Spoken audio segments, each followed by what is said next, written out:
See if this is all working.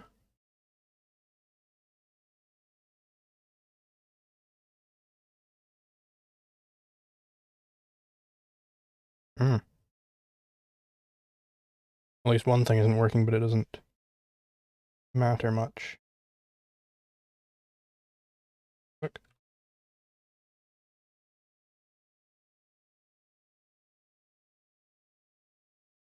Oh yes, there we go. It did start working.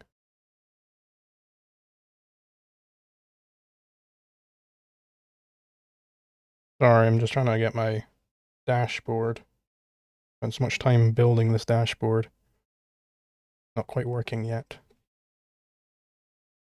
It'll be a lot more convenient for me to get all the messages there.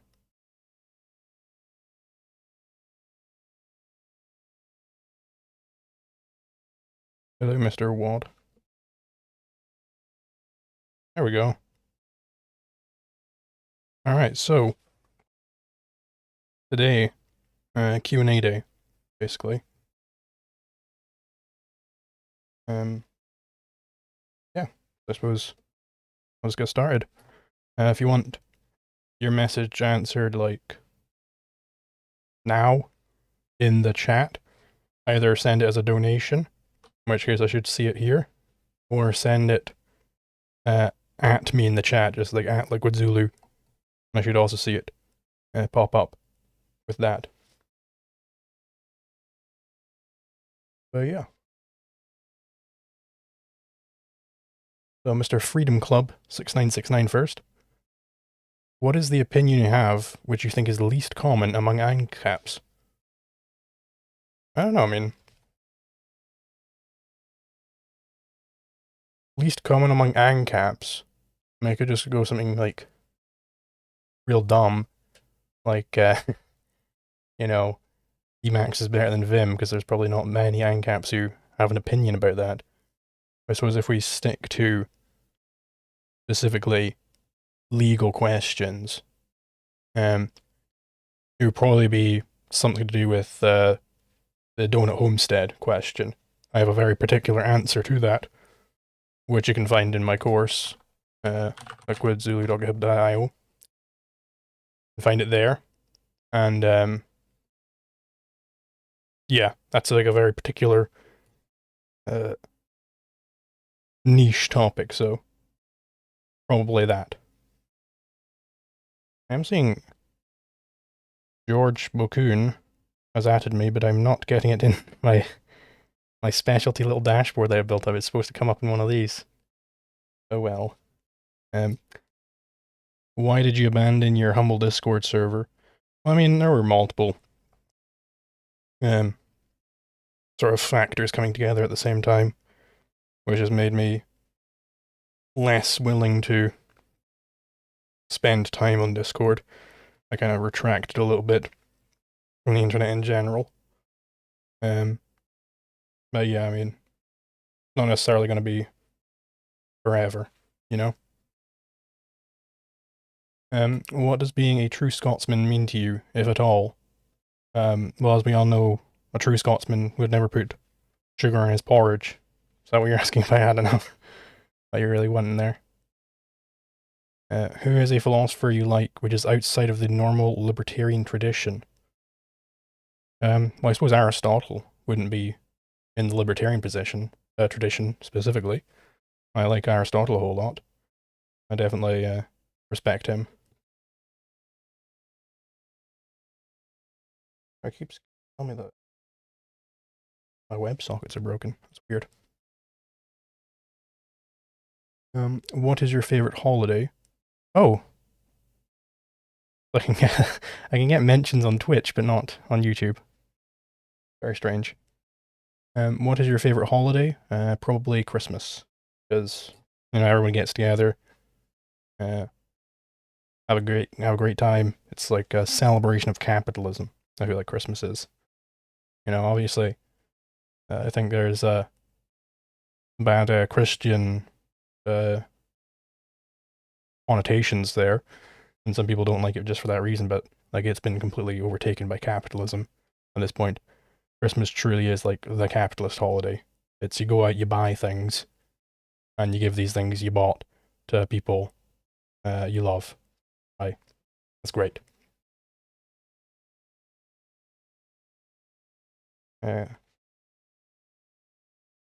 Kellen asks, is infidelity or cheating fraud under the non-aggression principle?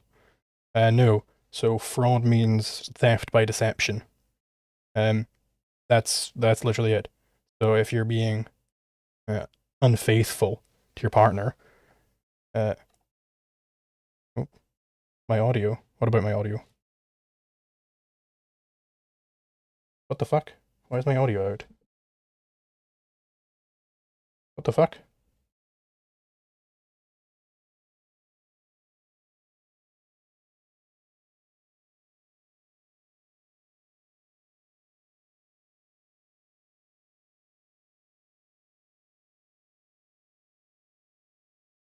Cause oh, Starzania can apparently still hear me. Should be working. Huh.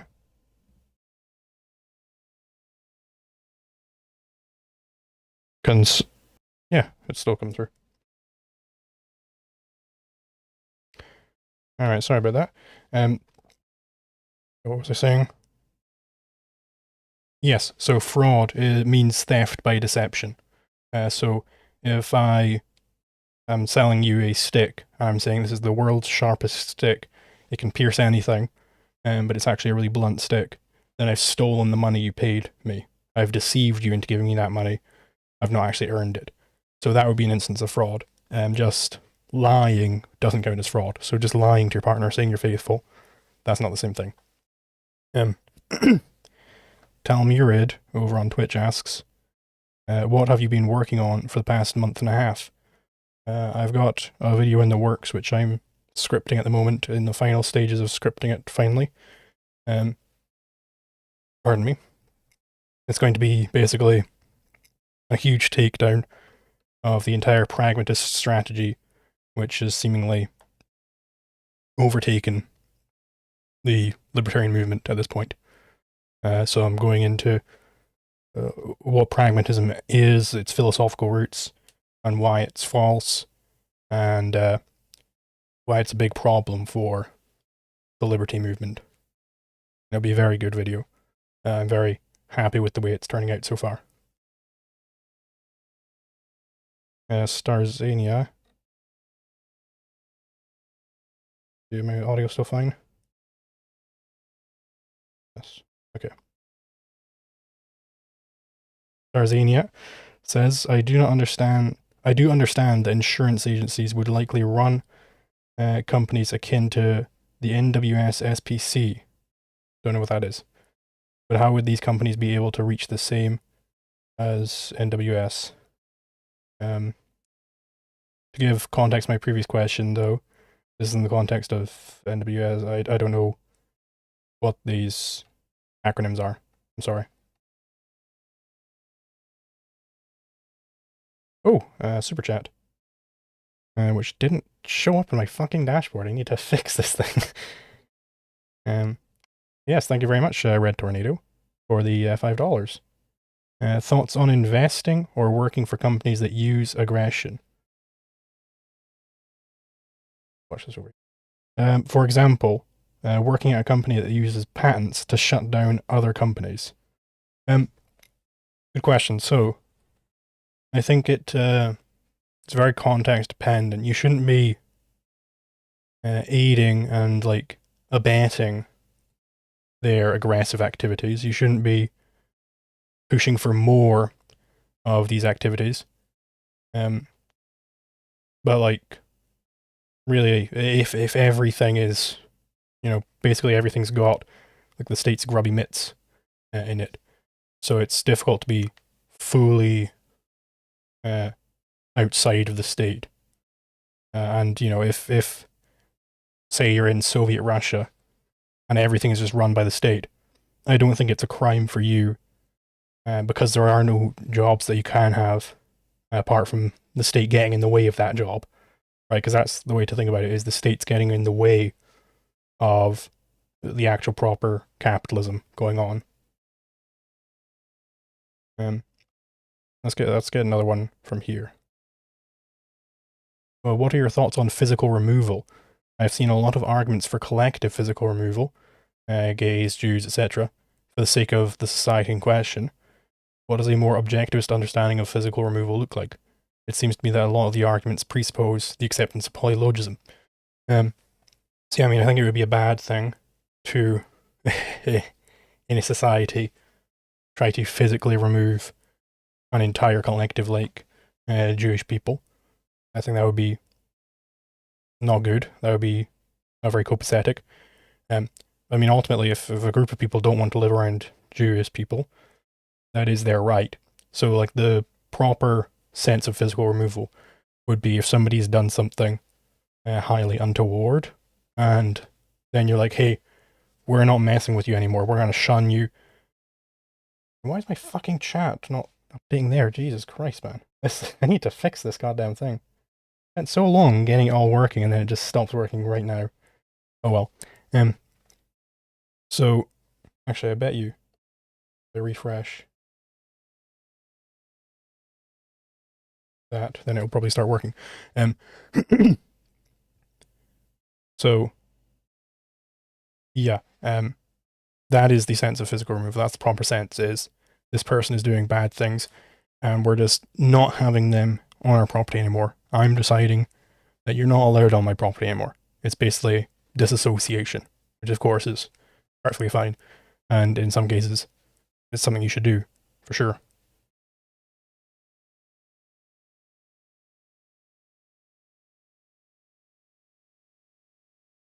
All right.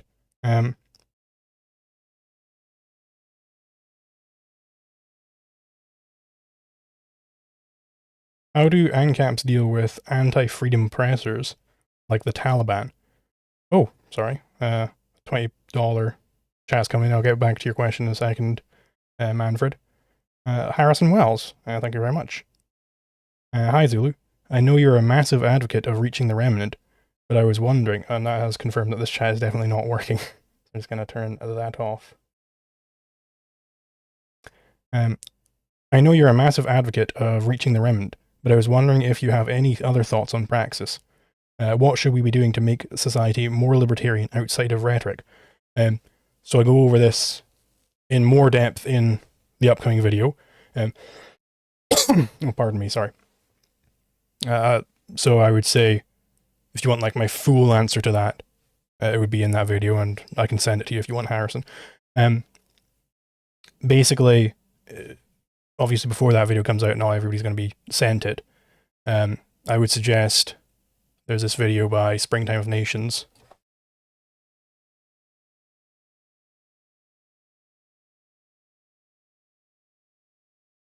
These videos where they go over all about Lenin's very successful political strategy and what we can learn from that. So that's a very great video, very great resource. And like the gist of it would be like use Isaiah's job as like the basis, the baseline for your strategy, and then you can build upon that. So you can do things like exacerbating like existing tensions in society, if they're, because as the state grows, it's going to keep rubbing up against more and more people. You need to exacerbate those tensions and point out like, hey, the real problem here is the state. You got to reframe that as a state problem rather than like a white versus black problem or whatever it is. Yes, I think that's a satisfactory answer. Let me know if you need more than that. And then another donation from Gyozu. Sorry if I mispronounced that.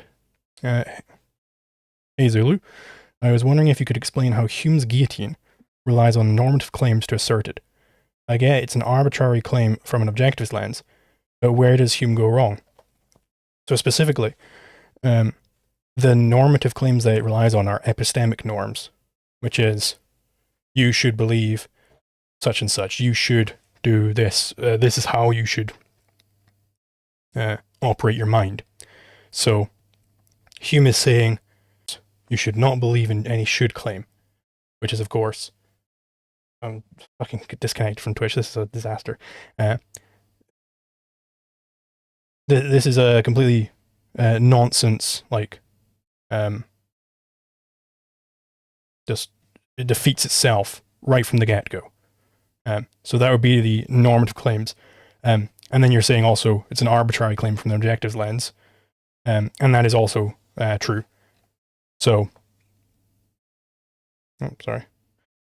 So he's basically just asserting this without actually proving it at all. Yeah, Twitch stream crashed. Bloody hell, this is... I'll have to sort this out after stream or something. I don't... At least this is why we test these things, I suppose. Jeez Louise. You can get fucking 60 FPS, that is not... Sorry. Sort that out.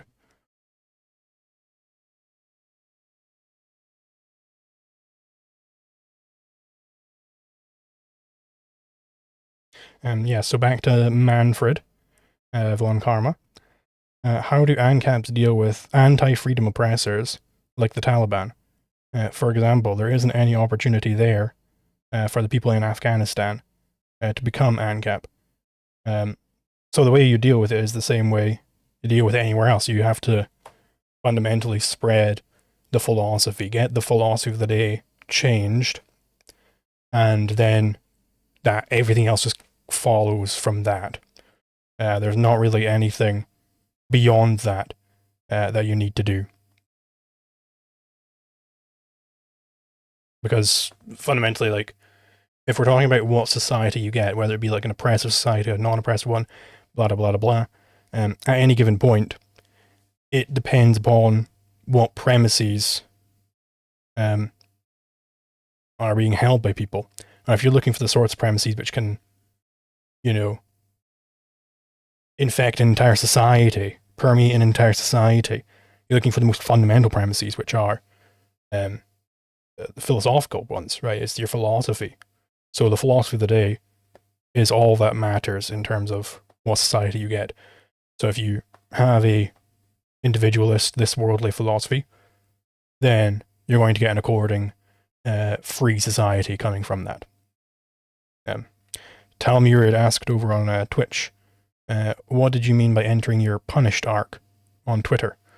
Well, I mean, I think basically, I think the ladder has been kicked away in building for this new generation, and now I just fuck it. I don't care anymore. I don't care about trying to get some of these old guard approval.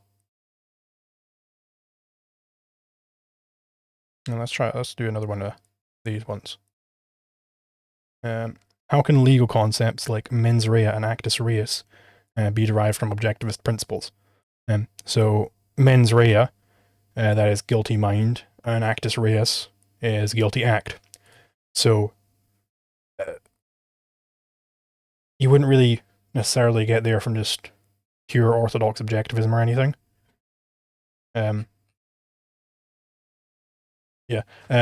So it would be, once you're up in the legal realm, it just is the case that you have to split up this question. When you're talking about punishment, there's a difference between willingly doing something and accidentally doing something. So actus reus, that means that, okay, you did violate these rights, so you owe restitution still. But mens rea, that's required for retribution, which you get from estoppel, dialogical estoppel, which is Kinsella's theory of rights. So his argument only applies when it's the case that you deliberately did something. Because if you didn't deliberately do it, then you're no longer estopped. And if you want to learn more about that, you can, again, just hit up my course. I talk about it at quite length. Yeah, heard about the Peikoff situation, really sucks. Yeah. Like, if you're not familiar with that, I would say just watch Michael Leibowitz's video.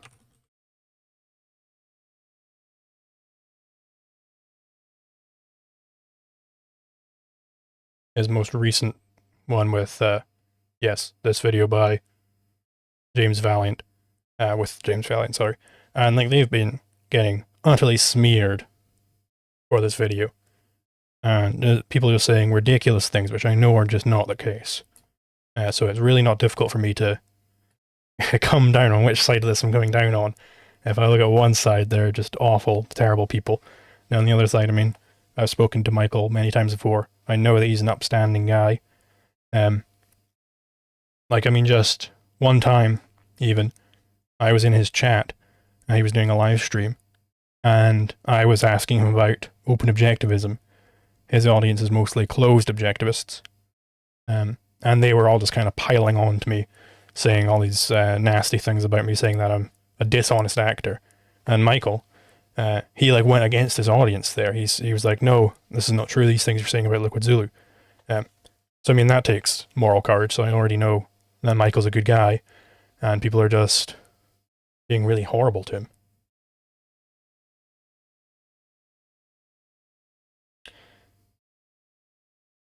Let's see here.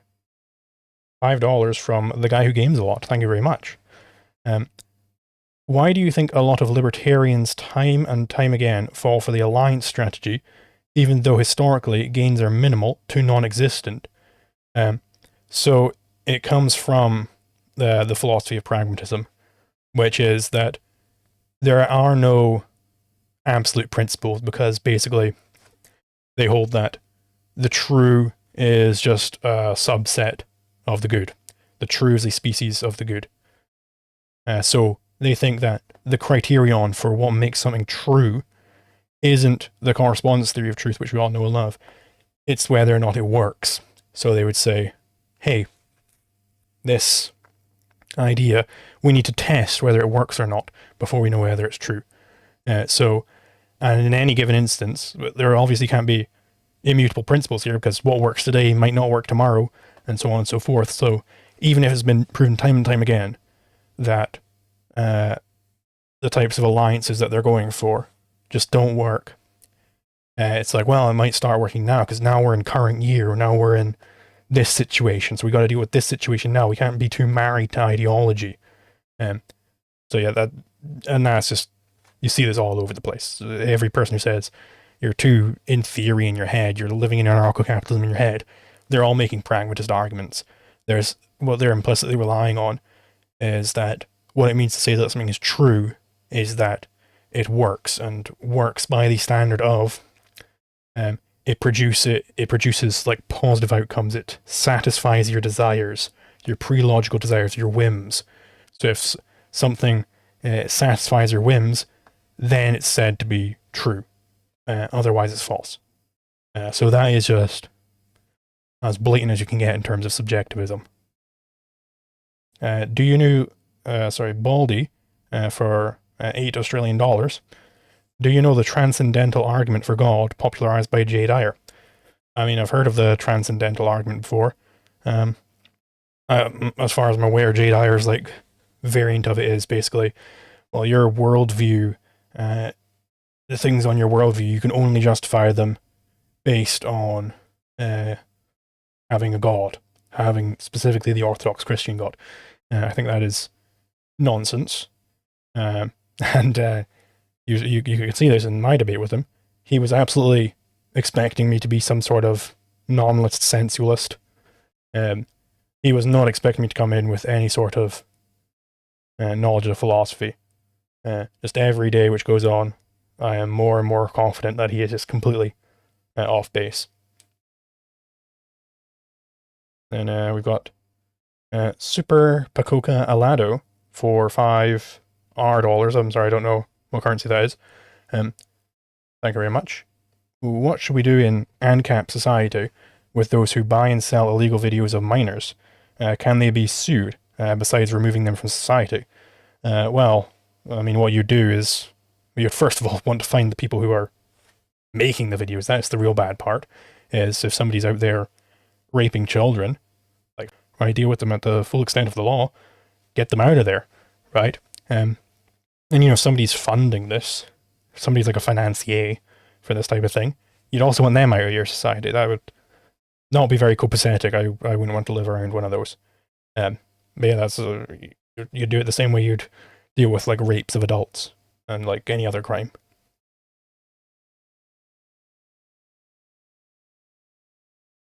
All right. Sorry, I'm missing a lot of the other questions in chat. Um, we got another one from on Twitch over here. Kappa7837. Is infidelity or cheating fraud under the NEP? I couldn't hear your answer because the YouTube stream audio was cutting out. Oh, sorry. So no, that would not be fraud. Fraud means theft by deception. That's all that fraud ever means. So if I sell you a stick, and I say it's a super sharp stick, but it's actually really blunt, then I've stolen that money. I've deceived you into giving me that money. So the transfer didn't actually occur. And that's what fraud is. So it wouldn't be, just lying isn't the same thing as fraud. And then Tyle Murid asks, was Peikoff correct in Opar when he claimed that the initiation of physical force, the initiation of physical force as the fundamental problem of law to be solely an innovation by Rand? I mean, I would have to read his argument for that. But I don't think that the initiation of physical force even is the fundamental problem of law, because I think it's far better defined in terms of conflict. I've gone to great depths on that elsewhere. I think it's a very vague principle that the objectivists have there. It's not very good. Pardon me. What are your thoughts on Senator Mike Lee's plan to open public lands for sale and the subsequent backlash against it? I mean, well, the backlash just very clearly shows like most people are just big old socialists. They just love socialism. They just love communism. The right wing love it just as much as the left wing. Because like this is just obviously a good idea to take these public lands and put them into private control. Ideally, it wouldn't be like a sale. It would be just, okay, right, the government is no longer enforcing any claims of this. And then people can just go in and homestead it if they want. But, I mean, it's better to have them moving into private hands than staying in state hands.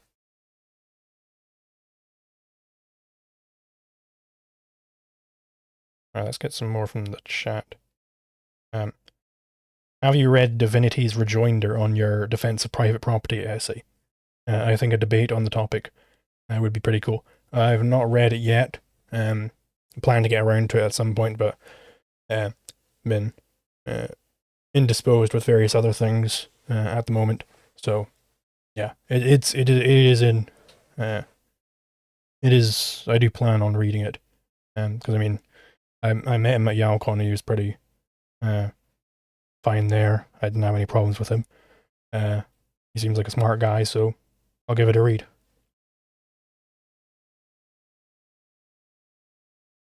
How would no IP laws work?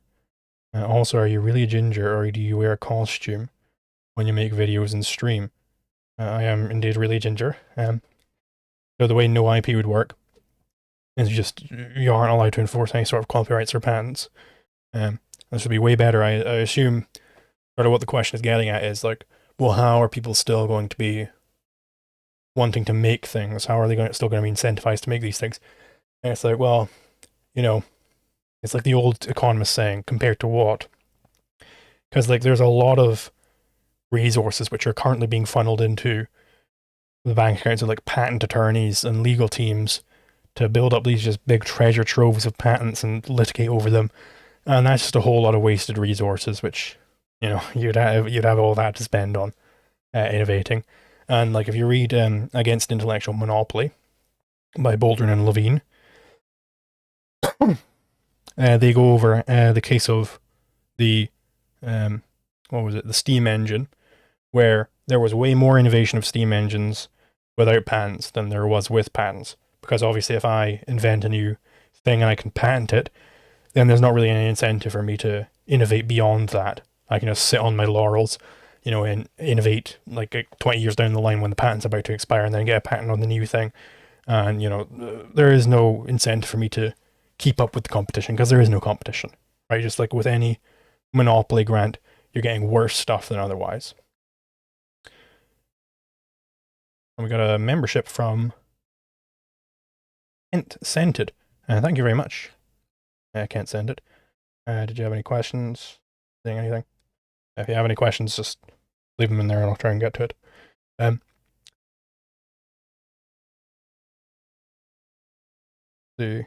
What are your thoughts on Kantianism or labor Zionism? So I'm very much opposed to Immanuel Kant and his whole philosophy. It is just a complete attack on anything even remotely good in philosophy. Really, really terrible. I agree completely with Ayn Rand's analysis of it. If you want my views on Kant more fully, I do have those interview clips I took from the Captain Morgan YouTube channel, where I'm discussing it with a Kantian. Yeah, no, it's a very terrible philosophy. Oh, sorry, you didn't even say that. You said Kahanism. I don't know what that is, sorry.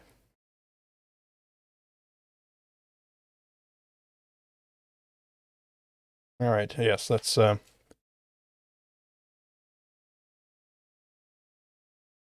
how does parents' rights work in a consent-based system? If a child is in an abusive household, what can we or he do? Can he go to different households? Wouldn't that mean that children would go to places allowing addiction as they simply find more enjoyment out of it? And can children consent? Blah, blah, blah, blah. I mean, no, children can't consent. That's like the defining characteristic of a child. So, at least in legal terms, the sleeping man on the side of the road who's like passed out in snow and it's a blizzard out, he's also a child in terms of the law. So that's why EMTs are allowed to come in and kind of rescue him. So the way parents' rights work, and I go into this in depth in my course, is that basically people are allowed to come along and claim guardianship over any children. And if you are abusing that child, then you're abandoning your right of guardianship. You're no longer acting as a guardian. So somebody else could come along and claim that child from you if they're going to do a better job of it. Now, you know, if there's nobody around who wants to take care of this child, and the only person who's taking care of them is like someone who's kind of rotten and kind of abusive, well, at least that's better than nobody taking care of them. So it just basically just sets it up for somebody else to come in. Now, obviously, if this person is so abusive that they're like murdering this child, then no, they wouldn't be allowed to do that. It is still a crime for them to abuse this child. But the question is somebody else around to protect the child?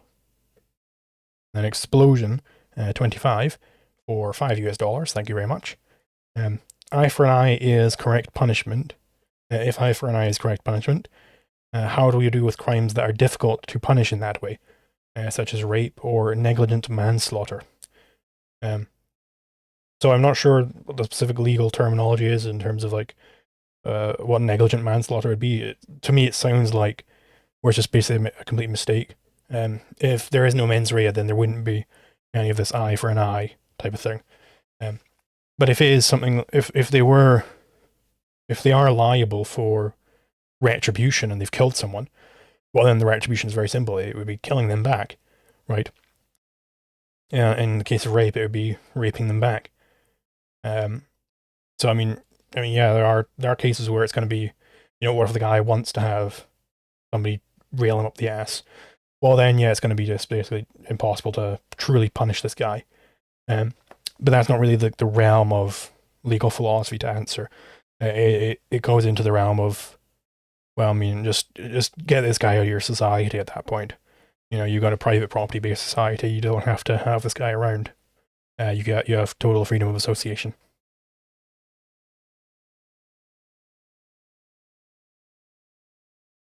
All righty.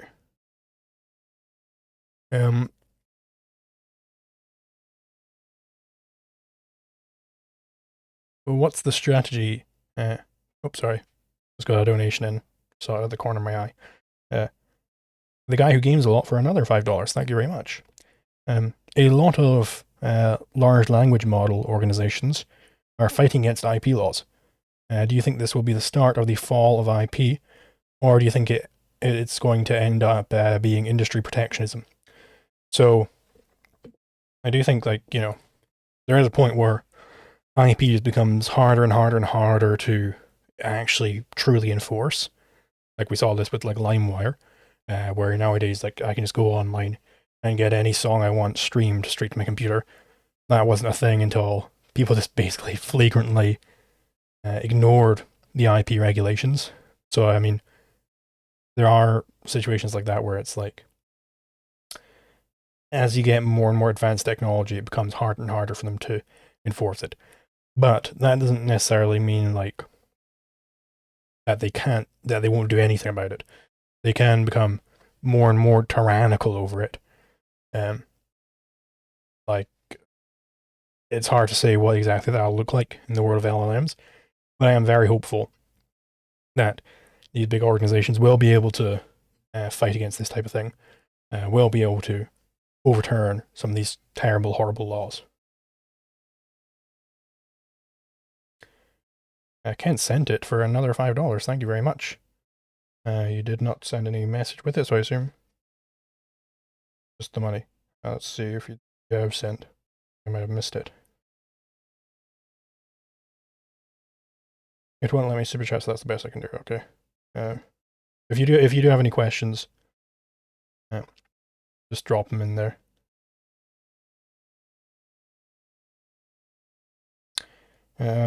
Eduardo asks, what is the proper definition of capitalism?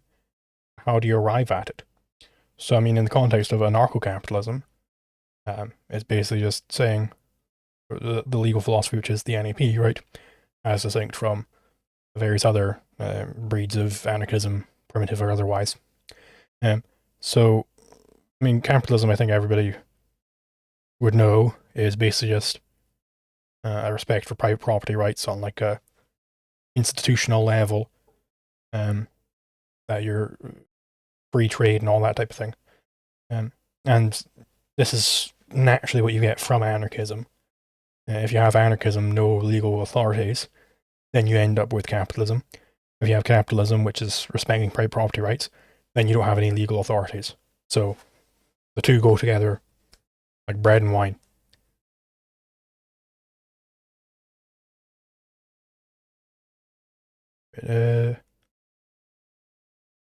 What's the strategy ANCAPs should follow to gain more following?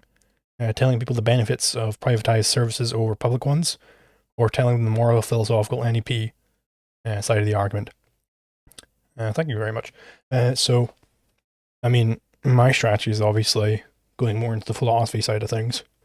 But if you, in terms of like how do you gain a following, very entrepreneurial type of activity. I mean, it's just straight up entrepreneurship. There are a million different ways to get a large following, and you should do whatever works for you. If you're more of an expert in talking about like how you privatize X, Y, Z, then go for it. Lean into that as much as you want. I think in terms of strategy, the more fundamental thing is like the philosophical argument. It's getting like the correct economic theory out there. It's getting the correct ethical theory out there. It's doing all this sort of stuff, because then the rest follows, basically.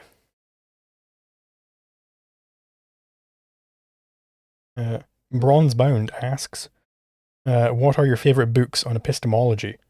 Looking for something better than OPAR.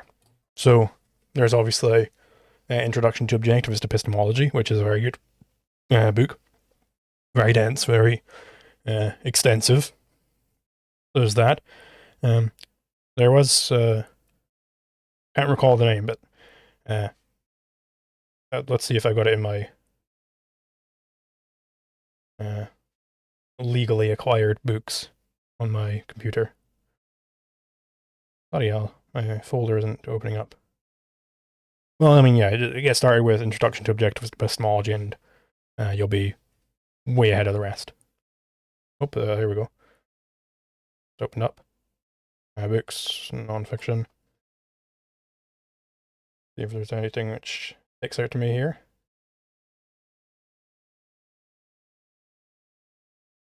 Yeah, I mean, nothing's sticking out at the moment. So, yeah, Introduction to Objective Epistemology. Oh, yes, this is it. Harry Binswanger, How We Know. That's the other one I was thinking of. Oh, and my YouTube streaming tab has just crashed. It's stream still up.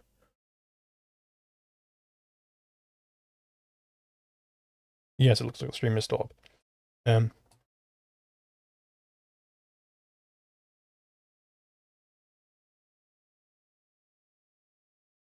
All right. Would genetically engineered humans have rights? Well, I mean, so long as they're not so genetically engineered that they're no longer like rational beings, then yeah, if they're rational beings, then they would have rights. I mean, fundamentally, like everybody has slightly different genetics than everybody else, so it's like that's not the essential part. The essential part is A, can they have free will? Can they act? And B, can we avoid conflicts with them? Kent sent it. Are my comments not appearing? I'm not seeing any questions from you, if that's what you're meaning. The last thing I see is the super chat you sent in, which didn't seem to have any attached message. Did you have any questions? Because I mean, oh, Twitch. Sorry about that. Can't send it. My comments aren't showing up on YouTube, but I have a question. Sure, send it in. You mention Hoppe and Kinsella a lot.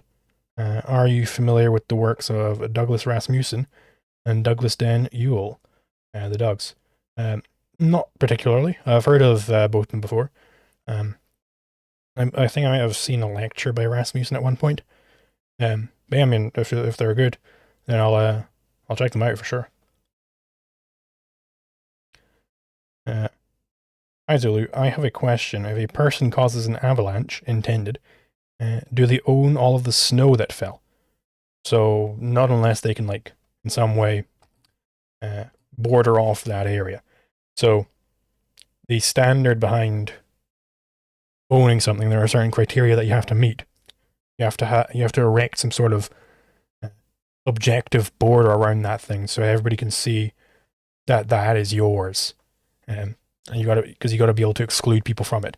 I don't think you can exclude people from the snow that which fell from an avalanche.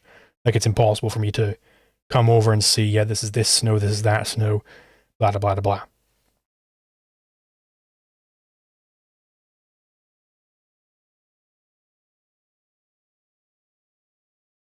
All right.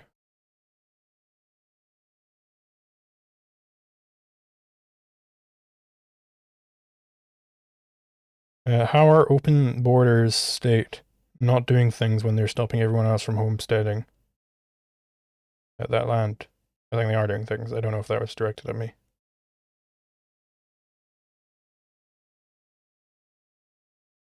How delusional are you to dare claiming that Ancapia would be able to defend itself when it's obviously false due to free rider dilemma? Well, it's not obviously false, actually. If you look at my video, Anarcho-Capitalism Responding to Critics, I go over in great detail how it would be able to defend itself, specifically how the people in it would be able to defend themselves. Kent sent it. Do you have a PO box? I do not.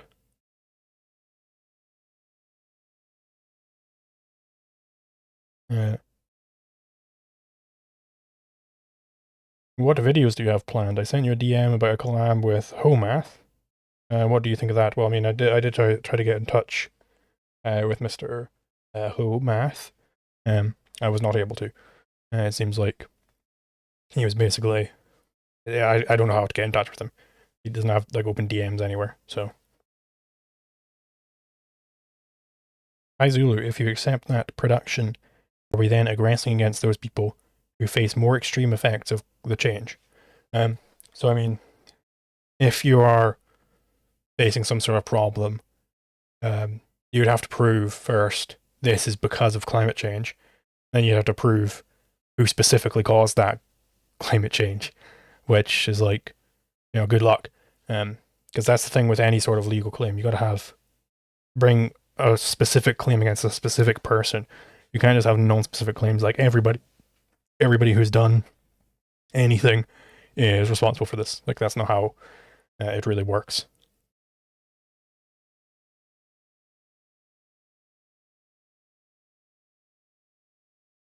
Okay, what's your favorite article of presumably Ludwig von Mises and the Institute? Sorry, yes, your favorite Mises article of the man himself and the Institute. Um, so I haven't read much Mises articles. I mean, I read Human Action. That's pretty good. Oh, of course, there'll be let's say economic calculation in the socialist commonwealth. I think that counts as an article. It's fairly short, at least for book standards. And then of the Institute, it'll probably be Murray Rothbard's On the Duty of Neoprag. Sorry, that's my version.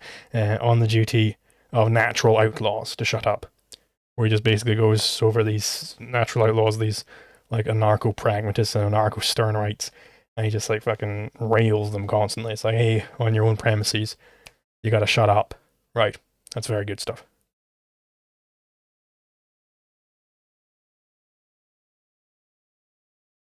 Thoughts on F.A. Hayek? I mean, he's pretty good on most things. Um, I am a bit more in the Misesian tradition, um, as was Rothbard. But I mean, Hayek's got some pretty good stuff. I think his Use of Knowledge in Society is a very good article. Yeah, he's always a little bit less radical than I would like, but yeah, he's still a great guy, I think.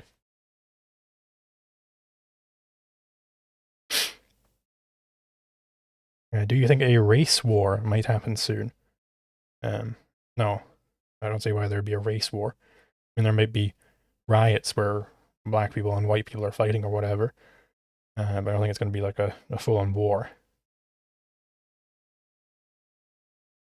Hi, there's a German Hoppian ANCAP called Der Rosa Rot Panzer, who calls you a left libertarian, criticizes some of your views, and wants to have a debate with you. Would you be up for it? Sure. So, let me just type. I cannot reply to messages. Uh,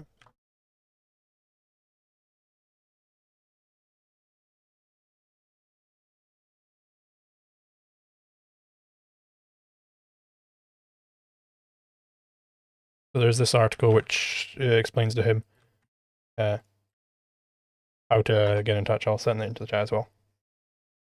Kent sent it, another $5. Thank you very much. Do you believe that Homo moralis should take precedence over Homo economicus in situations where they're in conflict?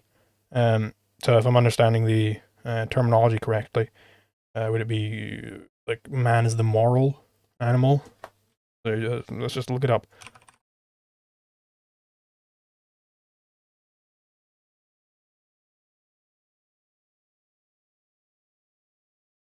Um,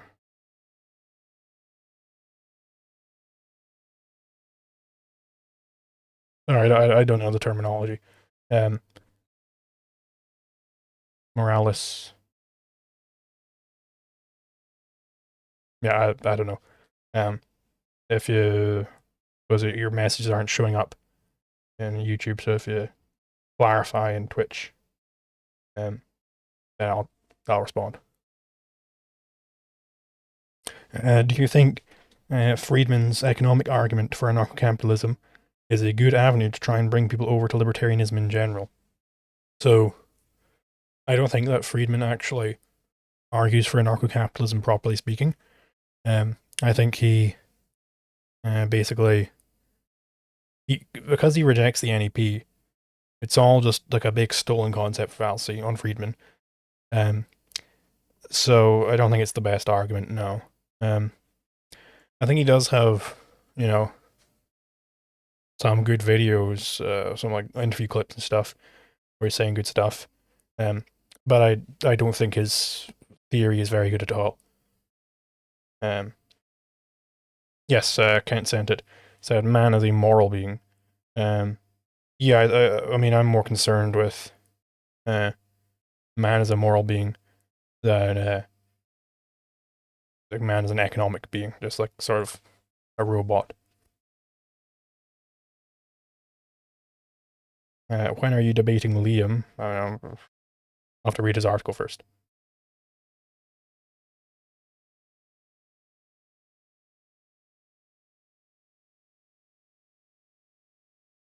Are the following actions violations of the non-aggression principle? One, living in public housing with no payment. I'm just going to answer the first bit. There's a lot going on here. Are the following actions violations of the NEP? Living in public housing with either no payment, paying rent, or buying. So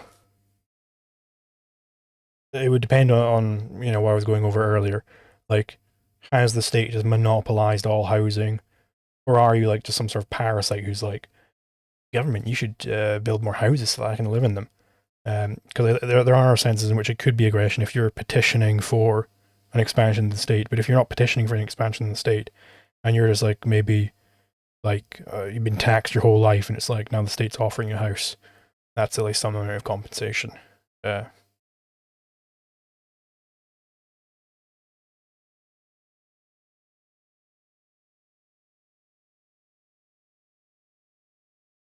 All right. What are your thoughts on elite theory?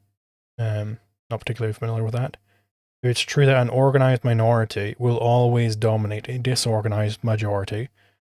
How does this fit with the possibility of an anarcho-capitalist society? Well, I don't think that is true. That you have to have necessary domination or ruling in a society. I don't think that's true at all. I mean, it's tangential to the truth.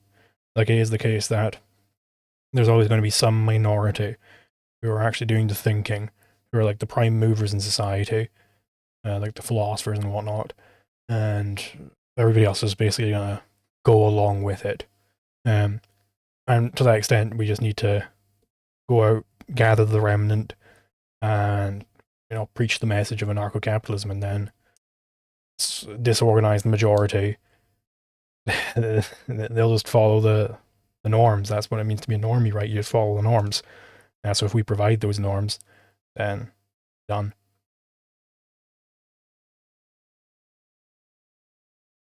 If the ruling elite is an organized group whose only principles are to maintain power and control, what advantages does an organized group of anarcho-objectivists have, which they can leverage to counter and supplant them? Well, we've got the truth on our side. So if we spread this vociferously enough, and the philosophy of the day turns into objectivism, well, then there's just really nothing that the state can do to stop that. Like, the state only exists insofar as people want it to exist. So if people stop wanting it to exist, it no longer exists. When do I think I will read the article by Liam, Mr. Divinity, his name is? I don't know. I mean, I'm busy at the moment, indisposed, as it were.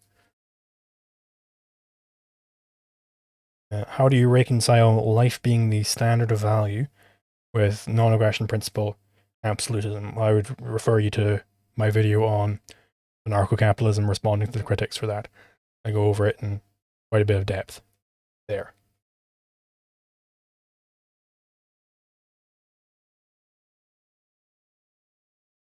All right, let's just check. Which nothing new there. Alrighty. Blah blah blah blah. Do you think late-term abortions are murder when the mother has access to proper medical tools that could remove the fetus without killing it? Yes, I do.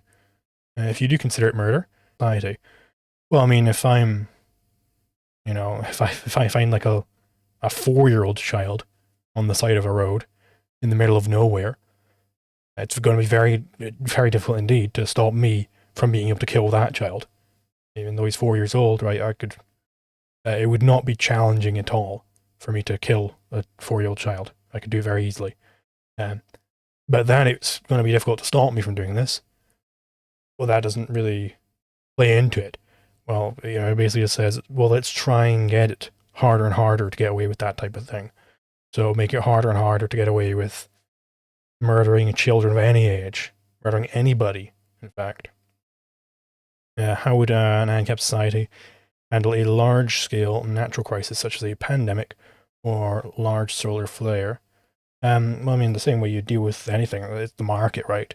It's going to adjust and make things as efficient as possible, deal with things uh, uh, as best as you can.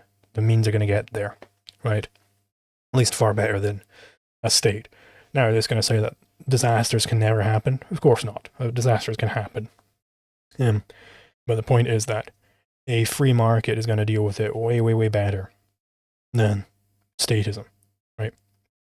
Any centralized system, even if the response is sloppy, has at least coordinated action, right? And the action is more coordinated actually when it's spontaneous order. That's more coordinated. That's more efficient, faster. It's better for everything, right? I mean, and you see all these situations where there's like some sort of hurricane or whatever, and then the state says, no, you're not allowed to come in here and sell petroleum. No, you're not allowed to do this. You're hoarding. You're price gouging. All these sorts of things. So they're just getting in the way of people bringing these supplies in. Because who's gonna drive their van into like a disaster zone to sell fuel there if they can't get any money out of it? Nobody's gonna do that, right? So the state just gets in the way of people actually helping. Philosophos one asks, what videos do you have planned? Quite a number planned.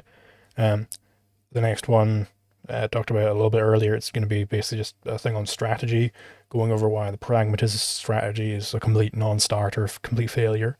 I've got some pretty fire stuff already in there.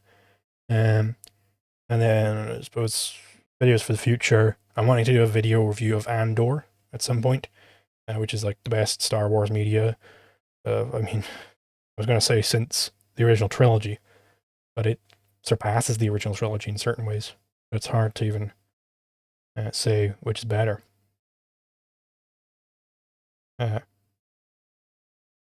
What do you think about agorism? I mean, I haven't read Conkin, so maybe there's some great stuff in there. All I know is everybody who is like a coward who doesn't want to describe themselves as a capitalist because they think it's a scary word. They always end up adopting some manner of communism, and you get a lot of those hanging around the agorist circles. So that is just immediately like, oh, on the brakes here. I also think it's kind of retarded. Like a lot of them will say that voting is consenting to the system, so then you can't complain. It's like, no, that's not true at all. Voting is not aggression. It's like, ironically enough, Dave Smith had a good analogy here. Rare for him to have anything good to say on anything, but he does here, where if you've been imprisoned against your will, and they say, okay, do you want chicken or beef for lunch? And you vote for chicken, that doesn't mean you're consenting to the whole system. It's defensive, right? Pineapple and pizza or no pineapple and pizza. I'm not a fan of pineapple and pizza personally. I mean, that's how you like it. Go nuts. Any plans to do a video on Javier Milei? Although he isn't perfect, he does give us proof that libertarianism works. No plans at the moment, but I mean, maybe if we had a good angle on it, I could do one. I did appear on Springhound Nation's stream when the Argentine election was happening, and we witnessed in real time how he won, and that was very, very gratifying day, a very great day.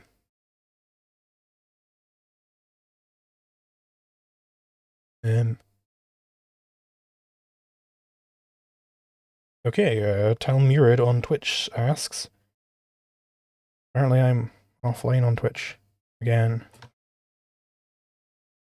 I need to sort out this bloody multi-streaming thing.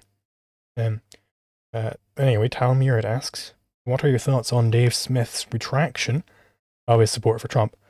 I think it's good that he retracted that support. He said he would, and I think it's only proper that he did do it. Now, he kind of has this like Mott and Bailey almost, where he kind of just paints all criticism of him regarding his new pragmatism, paints all criticism of him as of people saying that he's wrong and evil and terrible for having voted for Trump. And it's like, no, that was never the problem. Even on his Twitter space where he was like, did I sell out my principles for supporting Trump? Nobody said that he was terrible for voting for Trump. I mean, I don't know. I might have voted for Trump if I was a U.S. citizen, purely for like, Doge was promising, and even if nothing else, he promised to free Ross Ulbricht, and he ended up doing that. I mean, yeah, there are legitimate reasons to vote for Trump, but the problem with Dave is that he is an avid supporter, an enthusiastic supporter of some of the horrible authoritarian policies that Trump is doing. In fact, Dave thinks he's not authoritarian enough when it comes to border.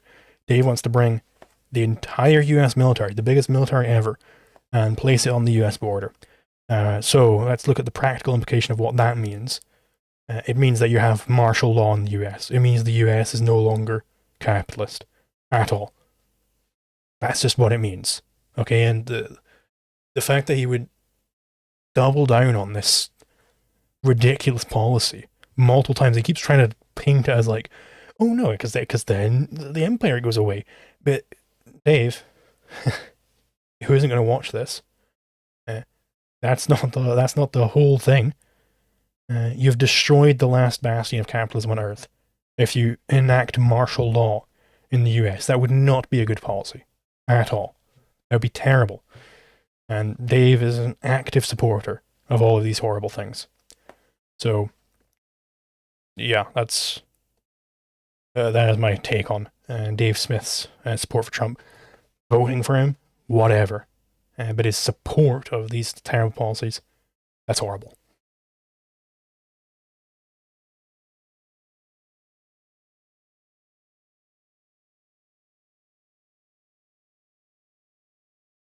All right. Will you debate Feingeist? I believe he contacted you weeks ago about his process philosophy. Sounds vaguely familiar. I don't know. Where did he contact me? If you contact me on Discord, then I might have to scroll through my DMs. They piled up a little bit. All right.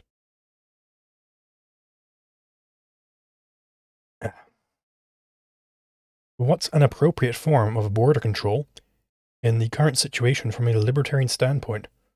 No border control. I am an advocate of open borders completely and utterly. It's definitely not a feds cracking down on immigration. But what about states setting their own rules? Well, I mean, that's just the same thing, but on a smaller scale. Really, what it should be is private property owners setting rules on their private property and nothing else, right? Then the state crumbles. I mean, there's always this classic thing where border restriction people, immigration restriction people, are all talking about like, well, I mean, the border, it's such a fundamental aspect of the state. It's so fundamental that it's got to come towards the end. It's like, well, if it really is like this super fundamental alive thing, then why not do it immediately? Because it's fundamental, we should do it immediately. Like you would say that with anything else. What the fuck is going on with my goddamn stream? Am I still alive? Oh my god.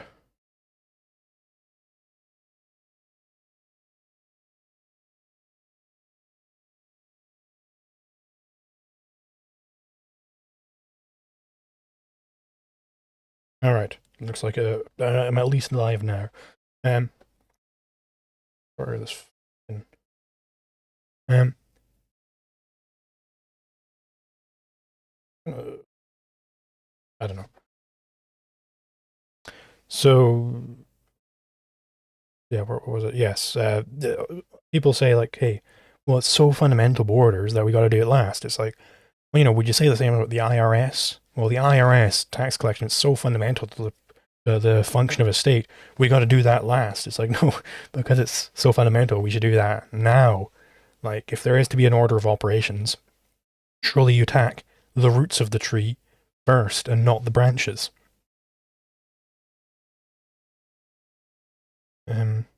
I recently watched your stream with Apolitical Teen. You said you were not an objectivist. When did you become an objectivist? I don't know the exact date or anything, but it was after I watched Leonard Peikoff's series on the history of philosophy, which is a very good series of lectures. Everybody should watch it. When is your course on objectivism? How can one effectively implement objectivism in life? Well, I don't know when I'll get around to doing that. I make no promises on how long it'll take me to do other courses. I am working in the background on various things like that, but the channel has to come first, unfortunately, because with these courses, it just takes so long.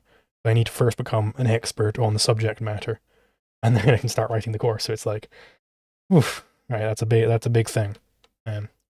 Probably the next course will be my one on debate, because I'm already an expert in debate. So I've got some stuff written for that.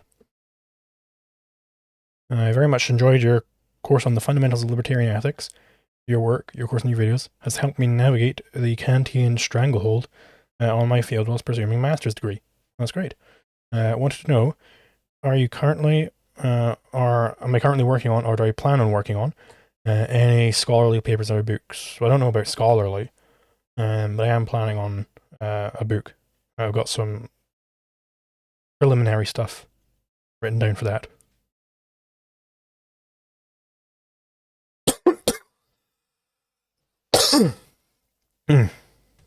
Pardon me.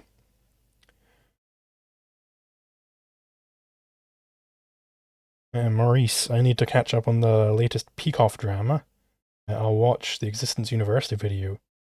I would not go to his video for the correct take on that thing. As per usual, Existence University is being just an absolute schizoid maniac. How can we enforce individual level self-defense from pollution in accordance with the non-aggression principle? So I mean, we used to have this thing.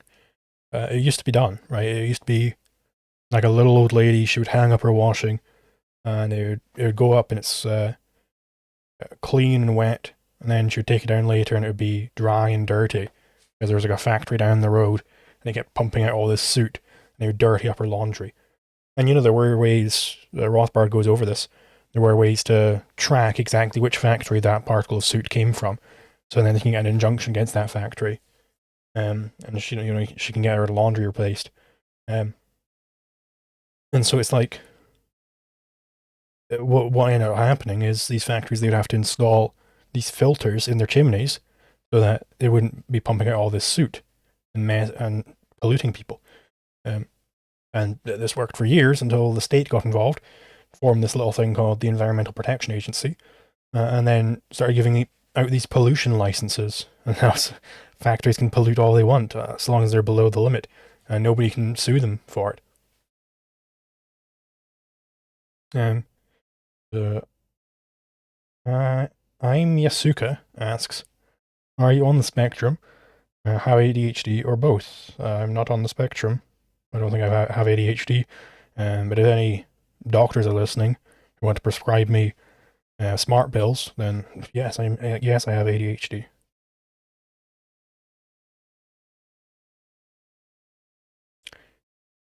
All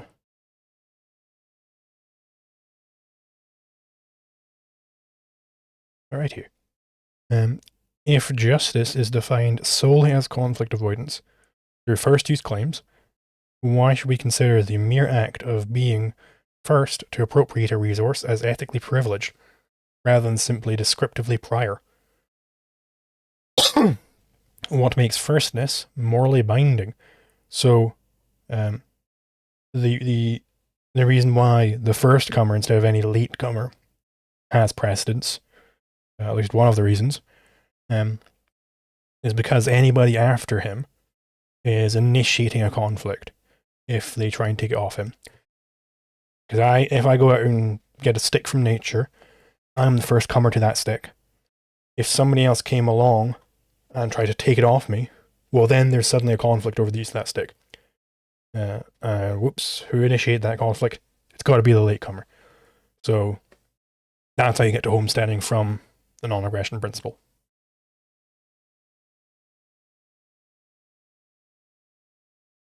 Pardon me. Do you happen to know the name of that pollution lawsuit?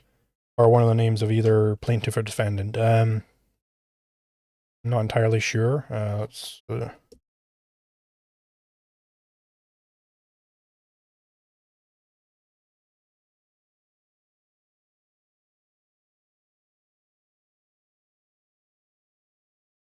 This is the article I'm getting it from. So go to that article if you want to learn more about it.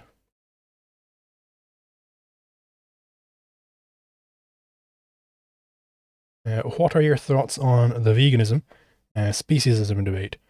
I'm wondering if argumentation ethics or something similar would not apply moral worth to a barely sentient vegetable person with no guardian, or why animals are fine to aggress upon. So, I don't think that you can aggress on an animal, just descriptively. Like I don't think killing an animal or anything like that is in fact aggression. So the reason for this is that animals don't engage in human action. They don't engage in purposeful behavior. And of course, a conflict means mutually exclusive actions. So you can't actually have mutually exclusive actions with these lower animals. So therefore, they don't have any rights. It just doesn't make sense to describe law as applying to them.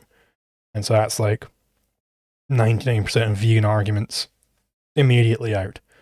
I mean, there's then the question of the moral argument. It's a question of like, maybe it's still wrong to harm animals and whatnot. You'd have to make that case in like specific cases. I haven't seen it made generally yet. What is your long-term plan regarding libertarianism? Do you plan on running for a political office? Well, my long-term plan is just keep making these videos, keep growing the channel, and doing Isaiah's job. That's basically the long and short of it. I think that's more worthwhile than pretty much anything else I could do.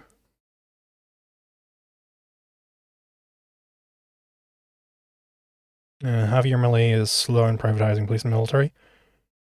The government regulations are reduced. I think cause unrest. Piano with a small private police force. Private police need to be paid in cash. So to control the people, more expensive would be required, but Milei can't afford it. Is it justifiable that he continues to fund the police using government money?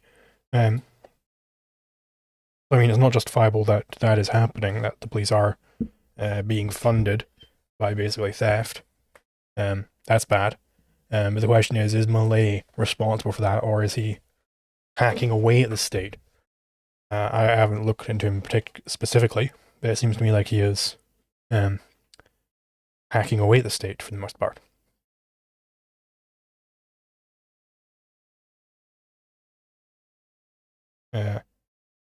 Aj Michos asks, what if monkeys start using tools and participating in trade and having communities?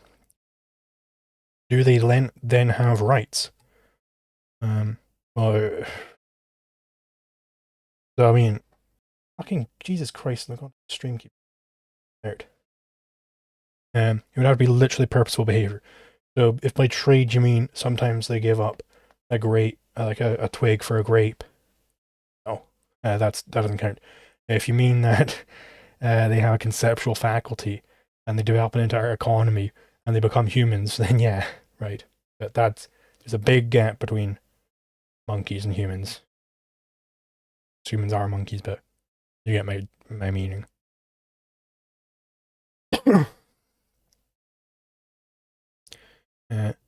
Super Boy Boys asks, can there be a magnitude without a specific quantity? This is easier to understand by grasping the example I have been thinking of. It is apparent that it is possible to experience differing magnitudes of happiness and other emotional states. However, it is unclear to say whether they are strictly quantifiable, i.e., one cannot say they are experiencing 3.2 units of happiness. As such, is it coherent to say someone is experiencing more or less happiness at one time if there is no quantity of happiness to be compared? So, this ties into what type of quantity happiness is. I would say it's perfectly valid to describe happiness as an ordinal quantity. That is, there's an order to it.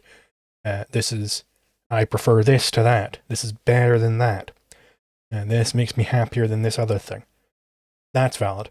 But you're completely correct. It's not valid to say I'm having 3.2 units of happiness. That doesn't make a whole lot of sense. So what that would be is a cardinal unit of measure.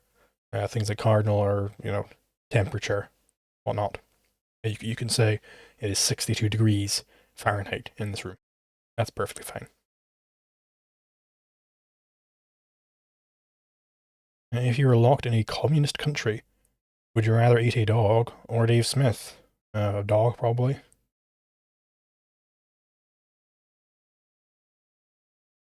Excuse me, it's very hot at the moment.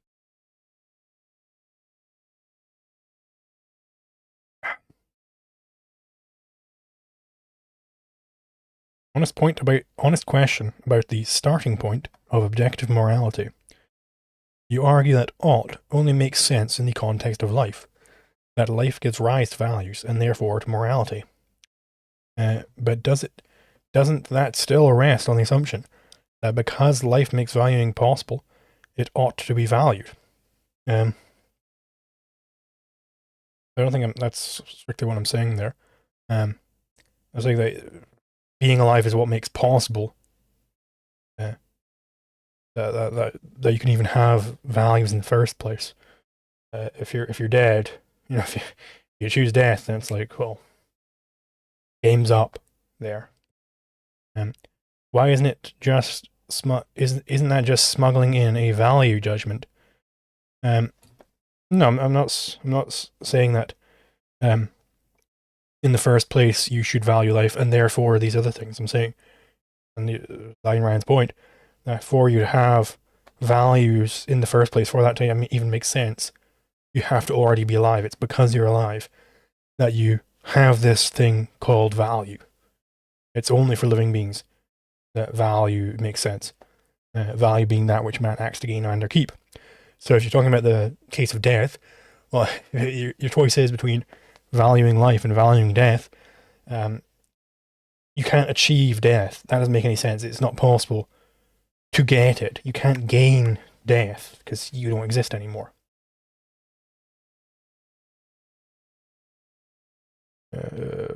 Actualization. Okay, I think I've basically gone over that. Is there a list of books or other resources you recommend to get a deeper understanding of libertarianism and Austrian economics beyond your fundamentals course? So, I think the fundamentals course gives you everything that you do need. The reason I made it was to avoid having to give out these big lists of books every time I wanted to teach them on this stuff. There are good books. There's Murray Rothbard's Ethics of Liberty. There's Anatomy of the State. There's, Economics and Ethics of Private Property. A bunch of books against intellectual property, blah, blah, blah, blah.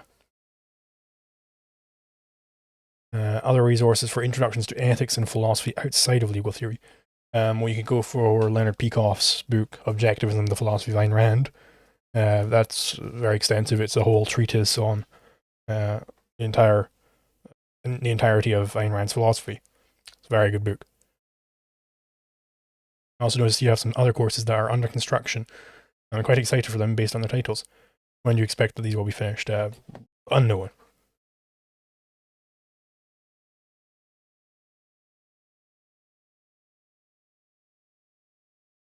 Well, the topic is ethics. Feeling gay is not a mental illness. People say that. What? If killing an animal is not considered wrong, then how is it wrong to feel sexual attraction towards it? I mean, it's fairly depraved. It's not good for you to have sex with animals. Like, that's bad for you, I think. Like, it's nothing to do with it being bad for the animal or not. It's bad for you. I don't know why it's in a quote either. Are you quoting someone? I don't know. On your course, you say that property rights are derived from the NEP, but the NEP is reliant on an existing legal framework of property. This is circular. How do you reconcile this? So, I don't think that the NEP is based on an existing legal framework of property. I think it goes, the NEP's at the root, and from that you get property rights and everything else beyond that. How do I get to the NEP? Well, I mean, I go over it in my video, Anarcho-Capitalism Responding to Critics. Basically, it's the only coherent legal ethic. Every other legal ethic descends into the primacy of consciousness, which is false because it's a stolen concept fallacy. So, and then from a non-aggression principle, don't initiate conflicts. That's all it says. It doesn't say anything about property. It doesn't rely on property. From that, you get the concept of property.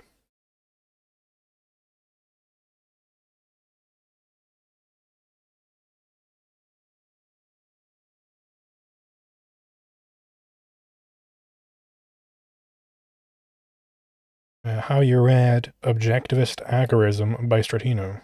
Now, do you still want to move to the USA? Yes, I do. I want to move to New Hampshire. My ideal goal, I visited there once and it was very good. Will you debate ANCAP Air on objectivism? I mean, I DM'd him, but it just, I don't think he uses Discord that much, so it kind of just petered out. How do we know is a better book than Opar? But Opar is still a good read. Okay.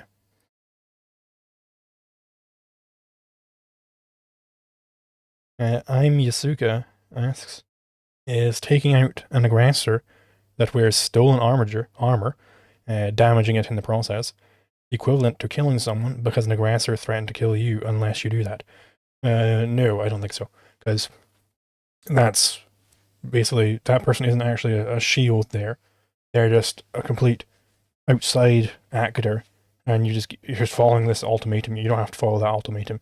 You're allowed to defend yourself against the aggressor, not against random third parties. Now, if this aggressor had grabbed this person and was using them as a human shield, then yeah, you are allowed to shoot through that human shield if that's required to defend your property.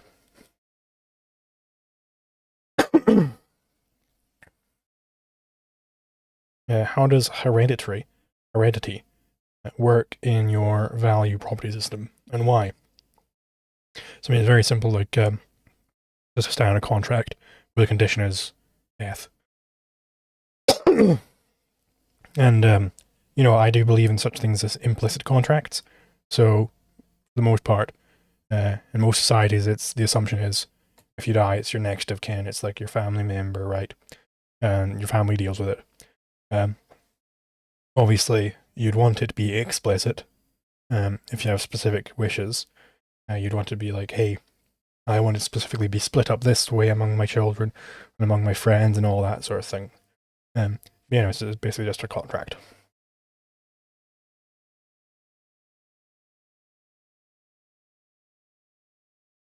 What should libertarians do about issues that are a lower priority?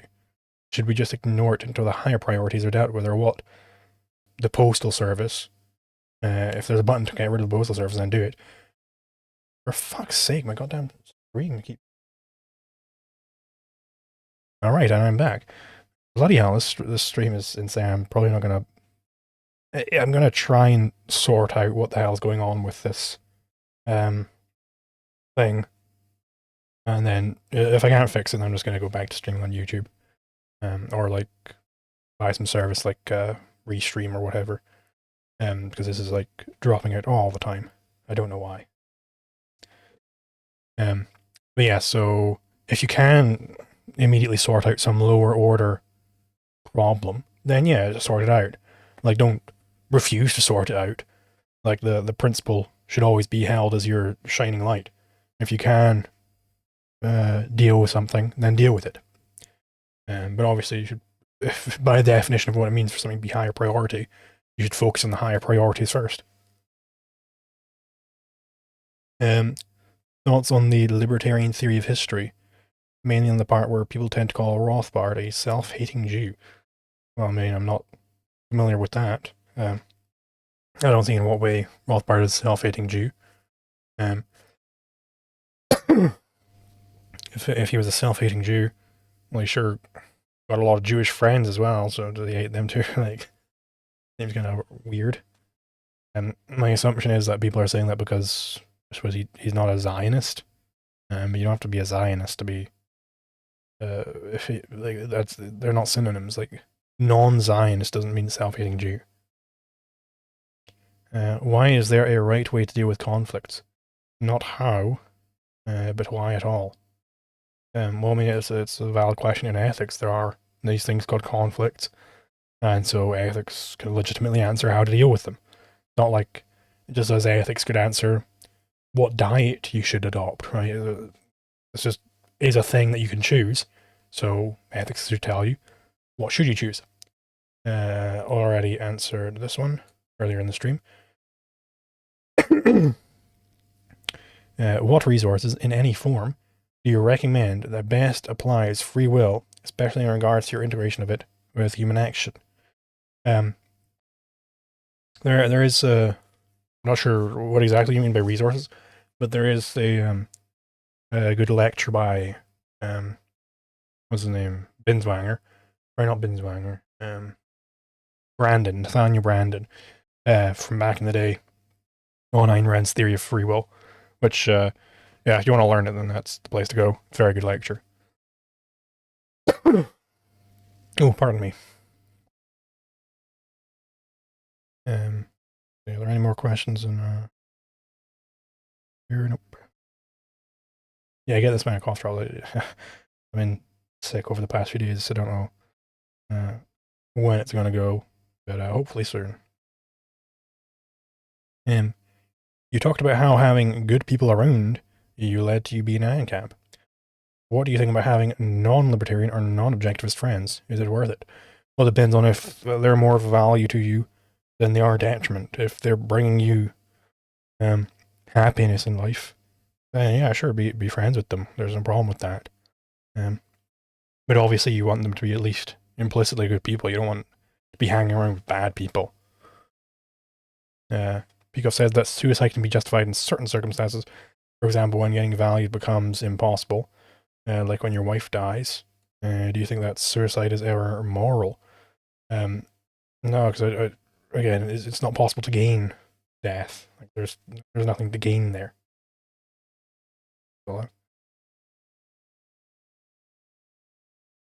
In OPAR, Pegoff says that politics studies the nature of a social system and defines the proper functions of government. If we remove proper functions of government, will politics be a legitimate branch of philosophy or scientific inquiry? I mean, it's still talking about the nature of a social system, so it's still taking the collective as the primary thing here. So that's the whole problem with it, is it's taking this collectivist lens, this collectivist bent to it, which is of course why functions of government get stacked on there, because it's a collectivist field. That's just it.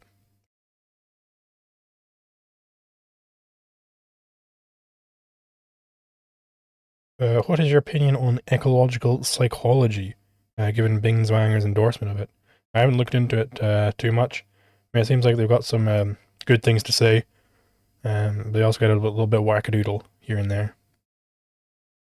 Like, I mean, there was this long-running argument I was having in my Discord server about with some of the ecological psychology people, where they were saying, like, no, your brain just doesn't compute anything. It's like, I mean, what the fuck? Like there just is no way. The example I was using was a pitcher, a baseball pitcher who was throwing a pitch, and he's able to throw like a pinpoint accurate pitch from like however many yards away. Like, there's no way to do that without his brain doing some sort of computation. There just isn't. Like, it just has to be done with a computation. That information just isn't readily available in the world. So yeah, that's a little bit wackadoodle. What issues do you think libertarians should prioritize, and why? Well, it depends. There isn't a general rule about this, but it depends on like what the situation of the day is. You got to be like context dependent here. So I mean, like back in 2020, it would be the coronavirus lockdowns. That would be like the main thing. Like, okay, we got to deal with this now. But yeah, nowadays, I mean, Trump's warmongering is a bit of a problem. I would maybe focus on that. Also, his horrible immigration restrictions, they're also a really big problem. That's a big one as well. Yeah, I mean, it depends on like your particular circumstances. Thoughts on agorism and Conkin's work. I believe I have went over that already. Objectivism on a similar note. What are your thoughts on anarcho-Zionism as coined by Conkin? The idea of concentrating libertarians to a specific area. I mean, I think Free State Project is a good idea. It makes a lot of sense. Crisp Cruncher asks, will you ever do anything in real life? I mean, I'm open to it. I have been to places in the real world before. Yeah, I mean, I'm open to it.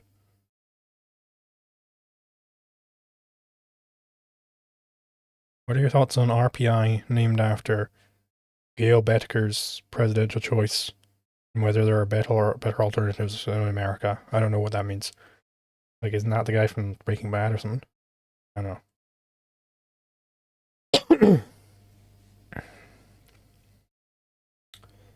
And what is your take on the philosophy of mathematics? I think you've said that you rejected numbers being sets, and this seems weird to me because numbers being sets is just a formalization done in Zermelo-Fraenkel set theory. What other constructions do you reject? Could you explain why these formalizations are wrong? What alternatives do you propose? So, if we're talking about the ontological status of numbers, I agree with Harry Binswanger's lecture on this. Pardon me. I'm still alive? Yeah, I'm still alive. Yeah, so I agree with Harry Binswanger's lecture on this. I think problem with saying that numbers are sets is when I say 0, I just literally don't mean an empty set. When I say 1, I don't mean a set containing the empty set. A set containing 0. A set like that just is not what is meant by that. Right. What is your opinion of philosophies that expand consciousness to more than one man, such as pan-experientialism? To more than man, sorry. Well, I mean, I think other things are conscious, but I don't think everything is conscious. How exactly is the law tied to ethics or reality? So law is a subset of ethics. It is specifically that area of ethics which is answering the question of what to do with respect to conflicts. Conflicts are a real thing because you have scarcity. So that's the area of ethics we're concerned with. What is so anti-life about breaking the NEP? Again, I would refer to my video, Anarcho-Capitalism, Responding to Critics. I go over that in depth. The connection of the two in my mind is a bit unclear. Maybe it's because aggression is just irrational. Reduces to win worship. Yeah, that's basically it. And irrationality is itself evil. Yeah, pretty much. It's a death philosophy. The second you're violating the NAP, you just destroy any basis needed to find and to identify and seek objective values. It's not possible anymore. An animal hadn't aggressed on anyone, only eat plants. Yeah, why can you aggress on that animal? Well, I've gone over this earlier. I don't think it is aggression.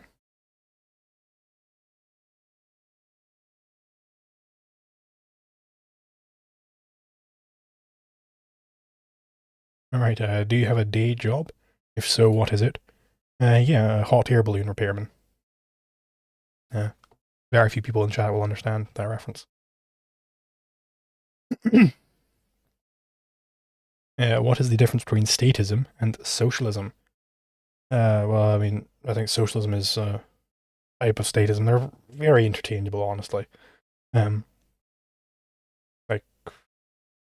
yeah, I don't have any strong opinions on that front. Oh, pardon me. What is the difference between libertarianism, anarcho-capitalism, natural law theory, and the non-aggression principle? So, libertarianism and anarcho-capitalism, you could say anarcho-capitalism is like a subset of libertarianism, but really, like, back in Rothbard's day, they were just synonyms. I think it's fine to treat them as synonyms. Natural law theory, so that is, there are a few different ways you could use that, either in the modern sense, where you're talking about law being inherent in nature, or you could use it in the sense of, if you're talking about Aquinas, it's like his moral theory, basically. And the non-aggression principle, so that is the principle saying that you shouldn't initiate conflicts. How do rights and natural law exist? So, I mean, it's the same way in which natural morality exists. Certain things are immoral just because of the nature of man and reality, everything like that. And law is just a subset of ethics, so if you've got objective ethics, then you're already all the way there, pretty much, for objective law. They exist in a similar way to that mathematics exists. Yeah, that's a fine way to put it. What's the most common objection to libertarianism you've seen from others? I don't know. Yeah, I mean, I don't know. There's pretty much every different school will attack it from their own little angle, so it's hard to find a most common one. I mean, they're all going to agree pretty much that, well, sometimes it's fine to violate rights. They'll come up with some reductio case where it's like, oh, and you're going to have, like, on an island where the guy collects all the coconuts and that's fine. It's like, whoa, I've never heard that one before. Right. Ariel Suarez gives $10. Thank you very much. Pardon me. I'm going to clear my throat to answer. Let's say that I still suffer from statist ideations and want to unalive the last shred of statism in my being. What would be your suggestion? By the way, recover soon. Thank you very much. So, the way you want to do this is basically just get more confident in philosophy, do more reading on it, check your premises, as Ayn Rand would always say. If you think there's some sort of statism in you, see where that's coming from. Like, why do you hold these premises? Where are they coming from? Is there some more fundamental premise that you're basing this on? And that's like kind of poisoning the whole thing. Yeah, that's like the basic idea there. Just go through, if you're on some topic and it's like, hey, I'm kind of being a little bit of a statist here. Well, why is that? And you like think through, okay, here we go, blah, blah, blah, blah, checking my premises. Oh, and now I've got this contradiction early on. And that's why this all came about. Like, you should do stuff like that, I think.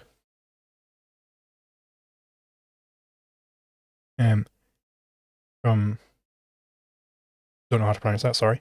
How do we justify our knowledge of anything without using circular reasoning? I don't know too much about objectivist epistemology and logic, and I've been thinking that in order to justify anything to be true, the process of justifying our beliefs to be true must be valid.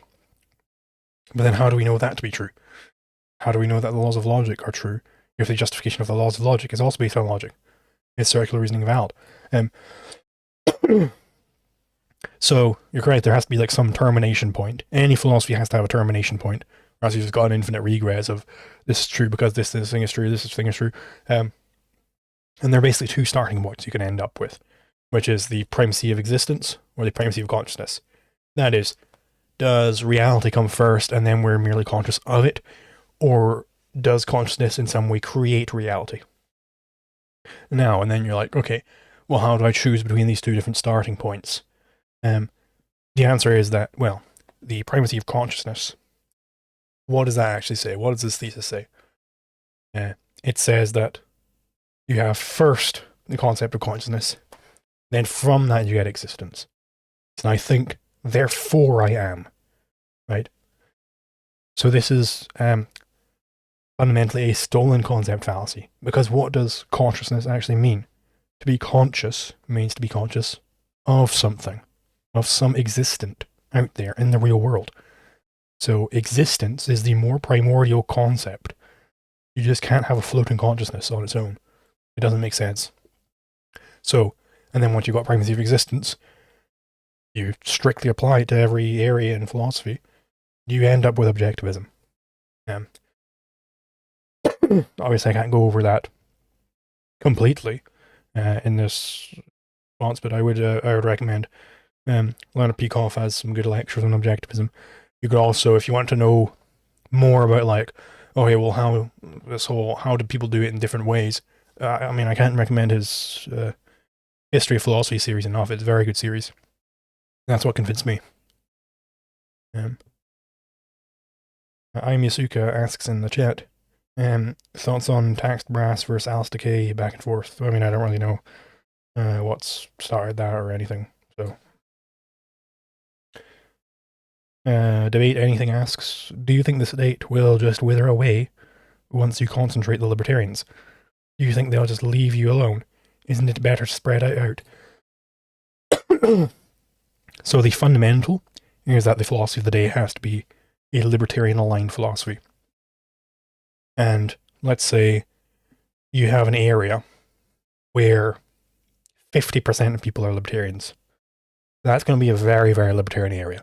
Like, just strictly speaking, a state wouldn't be able to maintain itself in that area. It would have to crumble. And this isn't like a communist thing of, and then somehow it'll magically just disappear. It's like, no, through the very specific fact that the state is only maintained so long as people want it to be maintained. So if the people in an area don't want it to be maintained, it won't be maintained. Pardon me. Kent Sended, who has very generously donated this stream multiple times. Would you consider politics to be considered as ethics writ large? So politics, I don't consider to be a valid field of philosophy. I think that it is basically, it relies on a frozen abstraction where it takes the thesis of statism as a given, and then from that it says, okay, well, how do we run the state? You're meaning more politics as in like, you know, like a general term, like political advocacy. I mean, ethics does play a role in that, but I think it would be a subset of ethics, and the same as if we're taking this to mean law. If we're taking it to mean law, then it's a subset of ethics. It wouldn't be the whole of ethics. So there are ethical questions outside of the political or legal questions. What font do you use in GNU Emacs? I use Mononoke, I believe, which is in the Nerd Fonts repo. Are you religious in any way? If not, then why not? Well, I'm not religious in any way. I'm an atheist. Because fundamentally, any sort of religion is based in the primacy of consciousness, which is, as I've explained, false. And some Aristotelians in the past have tried to bring a god into an Aristotelian model, and I think it always just ends up failing miserably. Because it's such the idea of a god is just so obviously primacy of consciousness. You just can't get that with any sort of primacy of existence viewpoint. And fundamentally, like, it would be up to the religious people to prove that there is a God. Not up to me to disprove it, even though I just did. What is your take on Mentis Wave? And what is my favorite ANCAP creator other than me? Yeah, I think Mentis Wave is pretty good. I've collaborated with him before. I've never had any problems with him.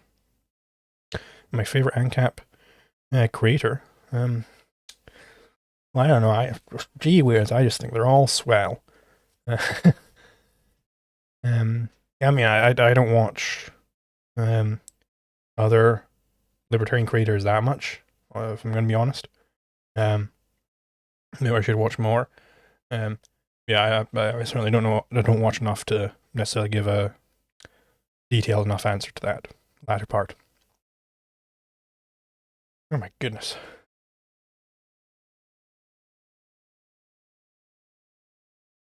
Alright, I understand that the NEP not being able to be argued against without contradiction means that aggressive legal theories are unjustifiable. Does this alone justify the NEP? Well, yeah, it would. If any alternative, if any negation necessarily leads to contradiction, what's the negation of a negation? It's the original premise, right? One can argue that proving A false means that you are justified in claiming that non-A is true. The same is happening, but is the same thing happening here? Yeah. I'm talking about justifying the NEP with only argumentation ethics. Yeah. Here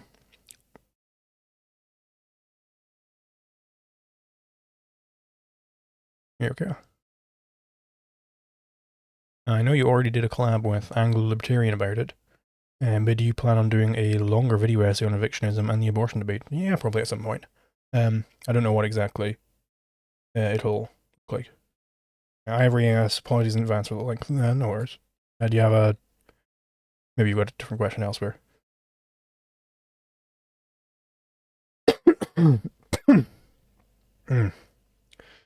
GG asks, in the debate with Rational Egoist where you said that homesteading the right to kill a murderer is killing the murderer, but how would that work if the family of the murdered forgives the murderer? Well, it would more broadly be pursuing punishment for the murderer. Like if you're pursuing some sort of other punishment, then that's fine.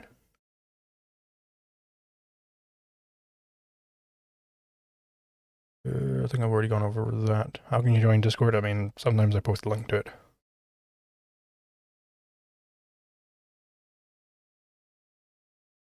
What are your thoughts on government involvement, whether European or Gulf countries, in football corruption in UEFA and FIFA? And will football be more like it was in the 1870s in Afghanistan? Well, I don't know that. I don't know how football was in the 1870s. But obviously I'm against government involvement in any sort of sports. I think it's bad. Anonymous Mike asks, opinion on Hopper's public disassociation from Block. I think it was a terrible thing. I don't think that was a good idea. It seems like basically just a bit of a lynching, as it were. And actually, I do remember that Mike sent me another question in the old DMs. Is Squid Game technically possible under Rothbard's property theory? My understanding is that it is, but that the participants have the right to opt out from death at literally any time. Self-ownership being inalienable. Yes, that's absolutely true. Yeah, because I mean, it's perfectly fine to say, yep, I consent to dying, and then as they're about to pull the trigger, it's like, no, I no longer consent. It's like, okay, well then it's done. Right, it's the same thing with having sex. You know, I might be consenting to have sex right now, but then at any point in the action I can go, you know what, I revoke the consent now. I want to stop. And that's the right. Right,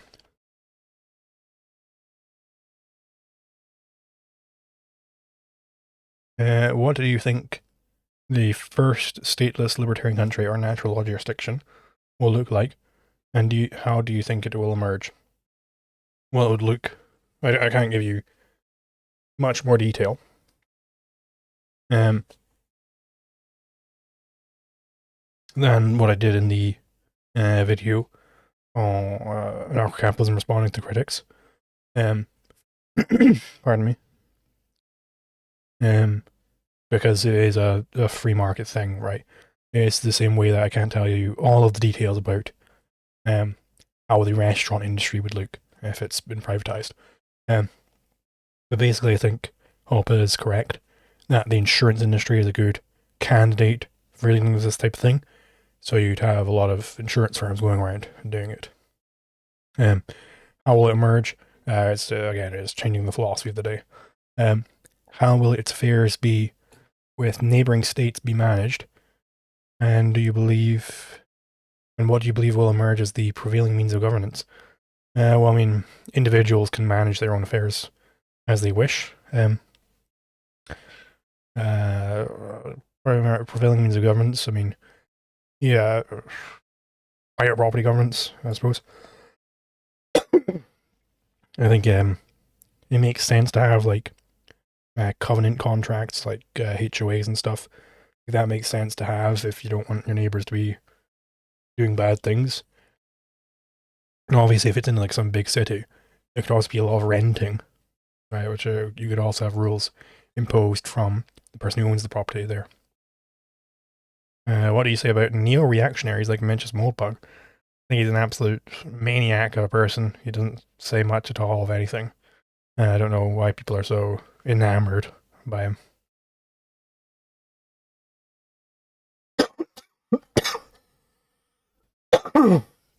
Oh my god. Oh, pardon me. Did not realize I had this much of a cough. I suppose until I started speaking for 2 hours. Hypothetically speaking, if technology progresses to the point at which we can modify human nature itself, wouldn't that mean humans could alter their nature to make left-leaning economics more viable? Well, if by that I assume you're meaning like socialism or whatever, it's like, no, it's nothing to do with human nature, which makes socialism impossible. It's the fact that you don't have the data to compute, right? You don't have any price signals, so you just don't know when you're being efficient or inefficient. So it just has nothing to do with like genetics. A person can modify themselves so that they do things for other people without needing an incentive. I mean, okay, you can turn yourself into like a cuckold, but that doesn't really get to the root of it. Science society say I could perform all innovations better than humans. Yeah, society could just rely on AI for its innovations. So, I mean, I'm not necessarily sure that that's the case either, because I think there is this assumption that a lot of people make where they sort of anthropomorphize these AI models. It's not obvious to me at all that there is at any point in the future going to be a point where AI can do everything better than humans. Because, I mean, what is this? AI have a conceptual faculty? Or is it still just an equation? Right, there's a very big difference there. As for the ECP, technology advances to the point where data centers become 1,000 times more efficient, more times intelligent. What would stop a monopoly from using that to allocate resources with great efficiency? Well, there is nothing to compute. So they might have like the most powerful supercomputer ever, but they still don't have the data on costs and how much they're getting out of it.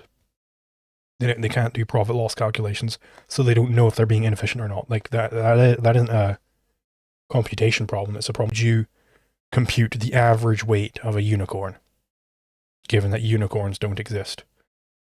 Well, you can't. Right? There's no way to compute the average weight of a unicorn. It's not that, well, we just need to get more GPUs in here, and then we can compute the average weight of a unicorn. Like, there just isn't the data to compute with in the first place. Okay, yeah. Is there a chance for Southeast Asia to be libertarian influenced at the very least? So, I mean, there's a chance for everywhere to turn libertarian if the philosophy becomes correctly positioned. Mm. How can one achieve true happiness? Fitting question to end it off on. Well, you gotta, really deeply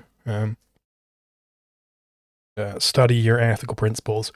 Make sure you're doing things which are moral, because being moral, being ethical, that's what leads to happiness. That's how you get there.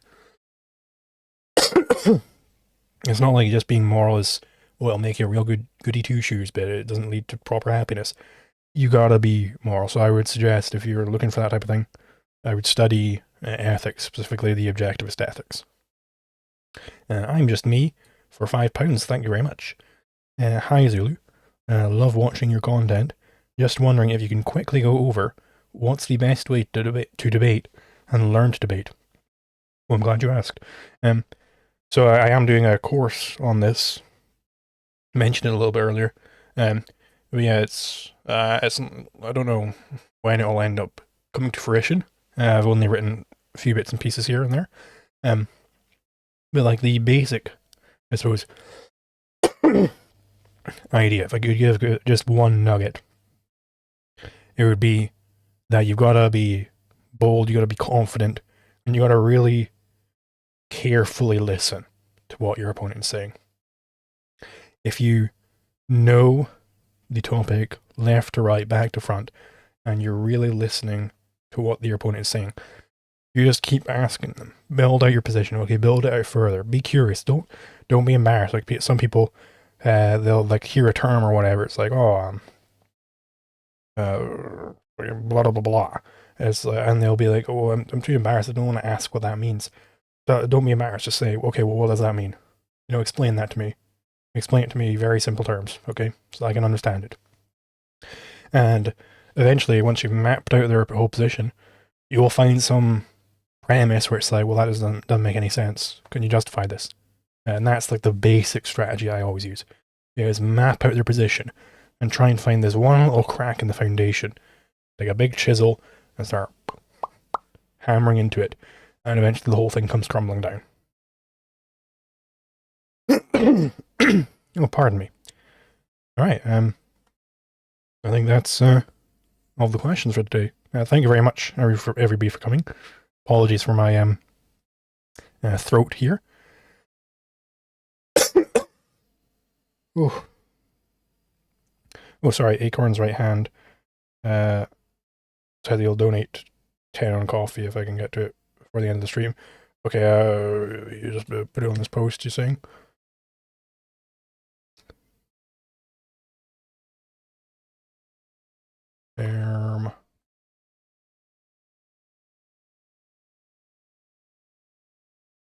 Is this you?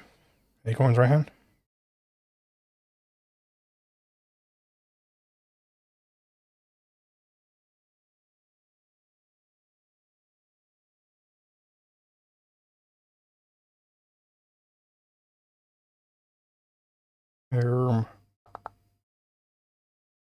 Maybe it just didn't load.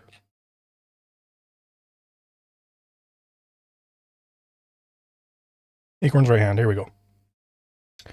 I've seen someone argue against objective morality by saying that I've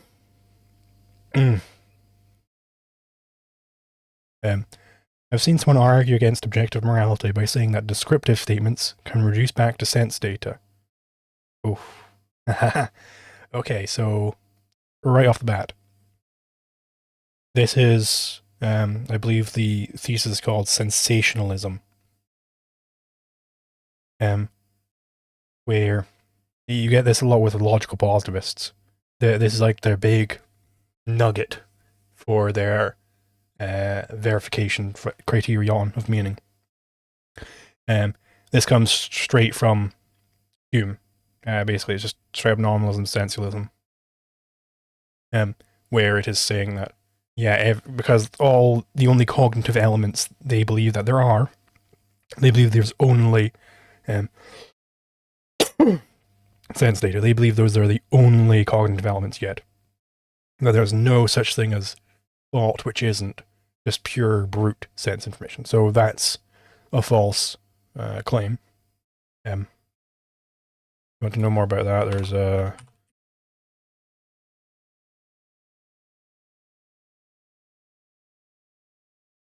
here we go. Norma. If and only if sensualism. Yeah, this page goes over nominalism and sensualism. Yeah, there's definitely problems with this type of thesis. If you want to learn more about it, you can read here. Peikoff has lectures on it as well. So that's false. Yeah. But prescriptive statements are floating abstractions not based in reality. Well, that's not true. It is based in reality to say you should do something, right? So this is Peikoff has a very good way of putting this. That the good is a species of the true. So he's got a whole article that's called Fact and Value, where he goes over in like excruciating detail. Like, okay, when I say that crops grow better in the sun than in the shade, well, this implies an ethic, given that I need crops to live, they make my life better. So this fact, viewed from the perspective of an actual living human, implies the value that I should grow my crops in sunlight than in shade, right? You explain how to reach the concept of naught from objective epistemology. Well, it doesn't. In a way, it reduces back to sense perception, but it's not like. So everything is ultimately comes from the senses. That is true. But that doesn't mean that every concept is just made up of sense data. Like, that's, I suppose, maybe that's not exactly what you're saying. Maybe you weren't making the sensationalist thesis. But, like, yeah. Are there similar concepts comparable to ought, or is it unique? For example, concepts like car crash and color green both point towards non-entities and say it's a relationship between entities. Yeah, I mean, that's a good way to put it, right? Like, a car crash isn't in the car or in the wall it crashed into. That's absolutely a valid way of putting it. And then Evangelion enthusiast for $5, thank you very much. Could you explain Hume's guillotine? I've never really understood the point of it, or why it was so devastating in philosophy. So, what his claim was, from his nominalism, sensualism, he says, well, all there is, the only cognitive elements you ever have are sense impressions. Nothing ever beyond that. You can't get general principles from that. And moreover, you never see, like, ought. You never see this thing called ought. So, the only valid claims you can make are claims referring to sense impressions, basically. And then he kind of starts tearing that apart too. You know, not a lot of people acknowledge this part of Hume, is that with Hume, you end up in total skepticism. Like, you can't have knowledge about anything on Hume's philosophy. Yeah, it's the reason why this is so destructive is because it then leads to objectivity from the attacks of Hume, and end up just digging it deeper and deeper and deeper into the well of like subjectivism. Like, it's just very bad stuff happens. I would say if you want to know get the full experience of it, you'd have to watch Leonard Peikoff's History of Philosophy series. But yeah, so I suppose I could leave it there. Thank you very much, everybody who donated. It's very much appreciated, and apologies for the old throat and for the technical difficulties. I will try and get this sorted for next time, read up on what might have been causing that. And yeah, thank you very much. I'll see you next time. I'm doing a stream on the 4th of July. A debate with Jacob Winograd on the theory of what's his goddamn name? Friedman.